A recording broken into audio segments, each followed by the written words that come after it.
কারো চাকরি করি না ভাই, আমি কারো চাকরি করি না। আমি এখানে আমার দর্শন আছে বলে, আমার শিক্ষা আছে বলে, আমার অভিজ্ঞতা আছে বলে, প্রস্তুতি আছে বলে, পড়াশুনো আছে বলে এখানে গান গাইতে এসেছি। সেটা না থাকলে আমি গান গাইতে আসতাম না, আমার দায় ছিল না। আমি আসলে লেখালেখির লোক।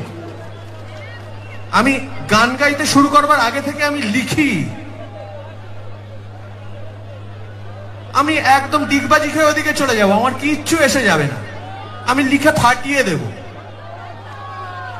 আমি ফুল টাইম রাইটার হয়ে যাবো। আমার তো কোনো দায় নেই, এই ভাড়ামি করবার আমার কোনো দায় নেই। আমি একটা দর্শনকে প্রস্তুত করছি এখানে, আমি রক গানের বঙ্গীকরণ করেছি, এখানে প্রতিষ্ঠা করেছি আমি।